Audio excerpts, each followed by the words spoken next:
Hello guys, કેમ છો બધા મજામાં ને?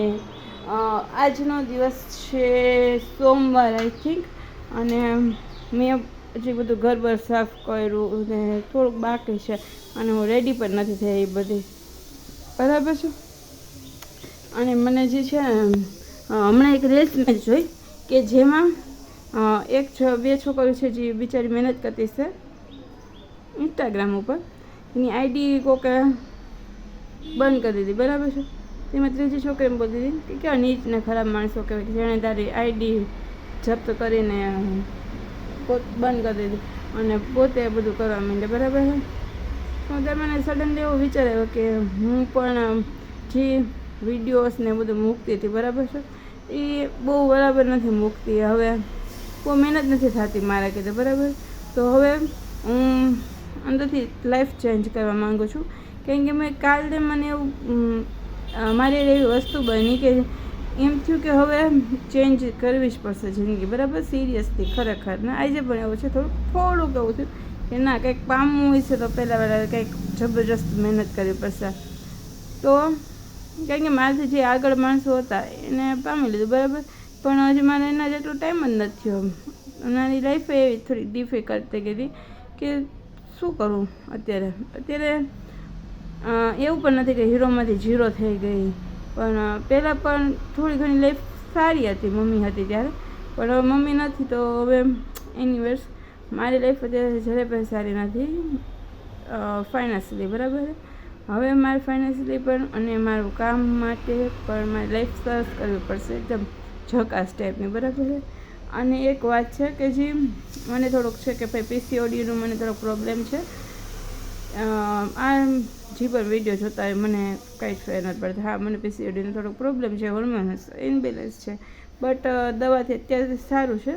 પણ હવે હું દવાની સાથે સાથે એવી રીતે પણ કરીશ કે જો દવાને દવા તો બધું લાગુ પડે છે, પણ હવે એવી રીતે પણ થોડીક લાઈફ કરવા માગું છું કે મજા જ આવી જાય બરાબર છે, કે જે મારી લાઈફ સરસ થઈ જાય અને ચેન્જ થઈ જાય. મારે જે જોઈ છે જે ઘર માટે મારા માટે જે સારી વસ્તુ છે એ મળી જાય. અને ટાર્ગેટ એ છે કે પીસીઓડી એવી રીતે મટે કે જાણે કે મને હોતો જ નહીં કોઈ દિવસ, અને એક સ્વસ્થ જિંદગી મારી પાસે આવે બરાબર. તો કે મેં જે વસ્તુ બનાવી છે એમાં છે કે ચેન્જ મારી જિંદગી. ટાર્ગેટ છે પીસીઓડી મટાડવું એવી રીતે કે જાણે એ હતું જ નહીં કોઈ દિવસ બરાબર. તો હવે એના માટે મારે શું કરવું, મેં શું કરવાની ટ્રાય કરું છું આજથી જ, કાલથી નહીં પણ આજથી જ બરાબર છે. કે કાલે કરશું, કાલથી સુધરી જશું, કાલે આમ કરશું, કાલ તેમ કરશું, એ તો બહુ વિચારી લીધું પણ હવે નહીં બરાબર છે. જે કરવું આવી છે ને અત્યારે જ. તો કે પહેલાં તો પૈસા કમાવાની એક એટલી બધી જરૂરિયાત વસ્તુ છે કે જે કુટુંબમાં, સમાજમાં, આપણી આજુબાજુમાં, આપણા ઘરના માણસોની નજરમાં પણ આપણને એક સરસ સ્થાન આપી શકે છે, એક આબરૂ બંધાઈ શકે છે બરાબર છે. અને દરેક વસ્તુની જરૂરિયાત પણ પૂરી થઈ શકે છે. તો હવે લાઈફ ચેન્જ કરવી છે. ખાલી પીસીઓડી મટાડવું એના માટે લાઈફ ચેન્જ કરવી એવી નથી, પરંતુ આત્મનિર્ભર બનવા માટે પણ લાઈફ ચેન્જ કરવી પડશે.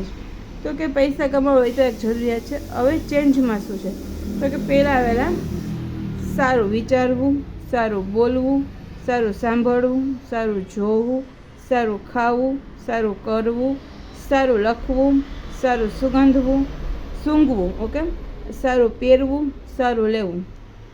અને આ બધું સારું કરવાથી કદાચ મારી જિંદગી બદલી જાય. અને એક મેં બીજું પણ એક નક્કી કર્યું છે કે જે થોડુંક આગળ વધી શકે તો સારું. એક કોઈ ગરીબ માણસોને જો મારી પાસે ફાઇનાન્શિયલી થોડુંક સરખું થઈ જાય તો મદદ કરી શકું, કોકને ખવડાવી શકું.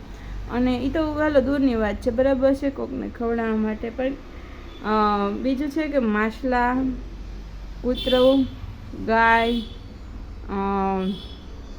કોઈ ગરીબ માણસ જે બહુ ભૂખ્યો હોય એના માટે કંઈક કરતું રહેવું બરાબર. કે કૂતરાને દૂધ પીવડાવવું, બિસ્કિટ ખવડાવવા, અને માછલાને દાણા નાખવા બરાબર છે, લોટ નાખવો, અને હમણાં ગાંઠિયા ખવડાવે બધા માછલાને એ કરવું બરાબર. હવે ગાંઠિયા ખવડાવવા કંઈ એના માટે સારું છે કે નહીં મને નથી ખબર, પણ એ બધું કરવું બરાબર છે. તો હવે એ બધું તો ફાઇનલી કરવું જ છે અને જિંદગી સરસ મજાની બનાવવી જ છે, બરાબર છે. અને જિંદગી કેવી રીતે સરસ બનશે? જો ભૌતિક વસ્તુ છે એ બધી વસ્તુની જરૂરિયાત નથી, પ્રેમ જ બધું છે, એ તો બધું બરાબર છે, બરાબર. પણ તો જ્યારે મારી પાસે ભૌતિક વસ્તુ હશે મારા માટે, બરાબર, ત્યારે હું તમને મારો રૂમ ટૂર આપીશ, બરાબર છે. અત્યારે તો રૂમ ટૂર નથી સારું, બરાબર. તો હવે હું આ વિડીયો તો નાખું છું, પરંતુ આના પછીનો કદાચ નેક્સ્ટ વિડીયો હું મોજડીઓનો નાખીશ, નાની નાની મોજડીઓ, બરાબર, નાના છોકરાઓની. તો જોજો, પસંદ કરજો, શેર કરજો અને લાઈક કરજો પ્લીઝ. Thank you, by. જય માતાજી, જય મમ્મી.